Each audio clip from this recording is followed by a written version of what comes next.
Mwangaza wa Amara, riwaya ya kifalme, uhuru na uponyaji wa roho. Amara alikuwa binti wa pekee wa familia ya kifalme ya Nendora, taifa lililozungukwa na milima ya theluji, misitu yenye miti yenye miaka mingi ya historia na mito mitakatifu iliyosimuliwa kuwa na roho za wazee waliopita. Kutoka alipozaliwa, Amara alikuwa na maisha ya kifahari, lakini moyo wake haukuwa kuzoea minyororo ya heshima bandia na maagizo yaliyomfunga kama binti ya kifalme. Akiwa na umri wa miaka 17, aliambiwa kuwa hatima yake imefika. Atafunga ndoa na Prince Malik, mrithi wa taifa jirani la Kasir. Mkataba wa kisiasa ulioandaliwa kabla hajazaliwa. Hakukuwa na majadiliano, hakuna mapenzi. Ilikuwa ni ibada ya kisasa ya kisiasa ambayo kwake ilikuwa kama kufungwa mdomo na kukabidhiwa maisha ambayo hayakuwa yake. Katika usiku wa jua lililotua nyuma ya mlima Naru, siku moja kabla ya kutangazwa rasmi kwa uchumba huo, Amara alisimama mbele ya kioo cha dhahabu kilichochongwa na mafundi wa kale, akajiangalia kwa sekunde kadhaa. Macho yake yaliyojaa majonzi yalionekana kama bahari yenye tufani ndani. Alijua alichopaswa kufanya, kulinda sauti yake. Aliingia katika chumba cha mlinzi wake wa karibu, Sefu, ambaye tangu utotoni alimlinda kama mtoto wake mwenyewe.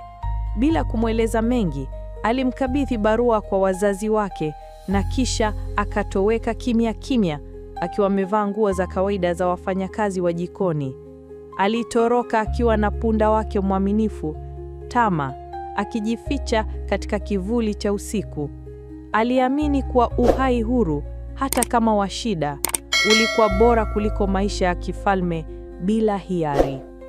Amara alifika katika kijiji cha mbali kinachoitwa Maji ya Tiririka, sehemu iliyosahaulika na mji mkuu wa Nendora. Hakuna mtu aliyemjua hapo.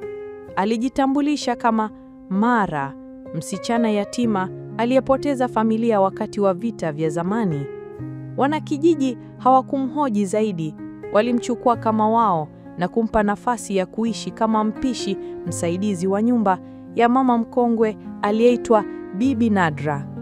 Katika maisha ya kawaida, Amara alijifunza maana halisi ya binadamu, mateso, mapambano na furaha ndogo ndogo.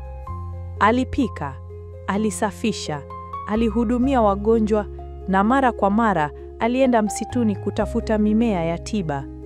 Bibi Nadra, ambaye alikuwa mganga wa kijiji, alianza kugundua kuwa kila wakati Amara alipogusa mtu aliyekuwa na majeraha au homa, mwili wa mtu huyo ulitulia haraka ajabu.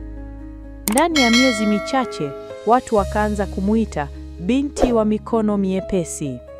Lakini jambo hilo halikubaki siri kwa muda mrefu. Siku moja, mtoto wa miaka 3 aliyeugua na kukaribia kufa kwa homa ya ajabu, aliponywa kabisa baada ya Amara kumweka mikononi mwake na kumuimbia nyimbo za kale za kifalme, ambazo hakufahamu kuwa bado alizikumbuka.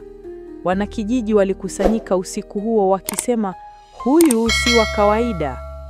Bibi Nadra alichukua mkono wa Amara na kumpeleka msituni usiku huo, kwenye mti wa kale unaoitwa mti wa alfajiri. Alimwambia kwa sauti ya unyenyekevu, ndani yako kuna nuru ya damu ya kifalme, lakini si ile ya enzi na mabazu. Hii ni nuru ya uponyaji. Kipawa chako kimechaguliwa kurejesha mizizi ya maisha. Amara alichanganyikiwa. Hakujua maana ya yote hayo, lakini ndani yake kulikuwa na sauti ndani iliyokuwa ikimwambia, siku moja utaitwa tena, siku hiyo usikatae.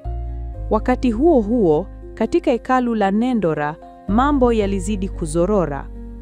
Malkia Leina aliugua ghafla kwa ugonjwa wa ngozi unaoambatana na kupoteza fahamu. Mito ilianza kukauka, mimea ilikufa, na watu walihisi kivuli kizito kana kwamba jua lilikuwa likikataa kuchomoza.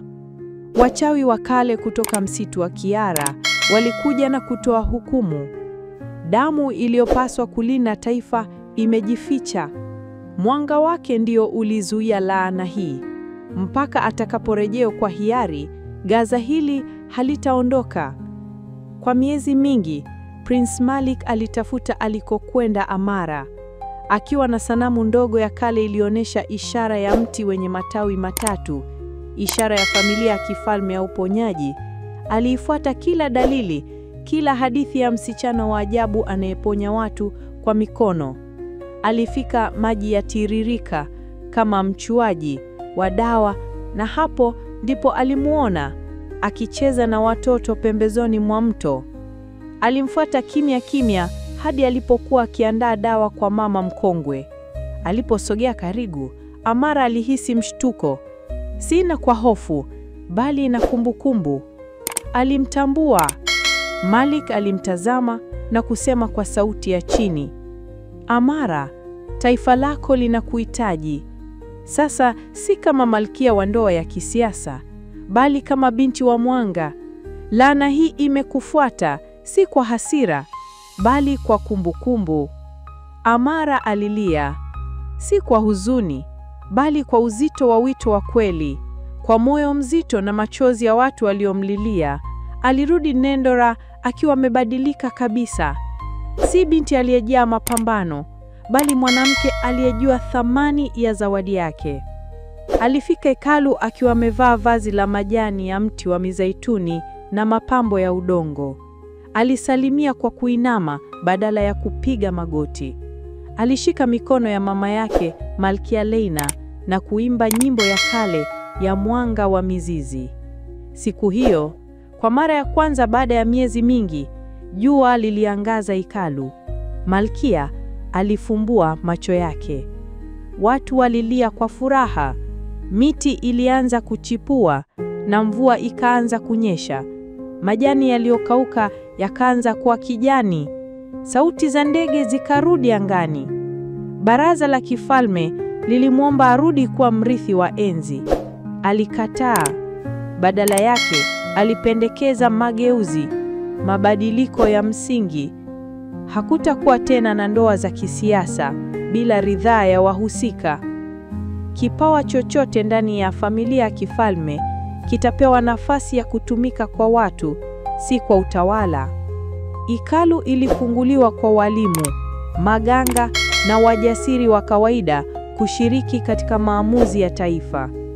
Miaka miwili baadaye, alifunga ndoa na Malik, si kama binti ya kifalme, bali kama Amara wa maji ya tiririka. Waliapa kutumika taifa kama mwalimu na mponyaji, si watawala wa hofu. Na jina lake lilibaki kama Malkia wa Mwanga, si kwa sababu ya taji, bali kwa sababu ya nuru aliyorejesha katika roho za watu wake.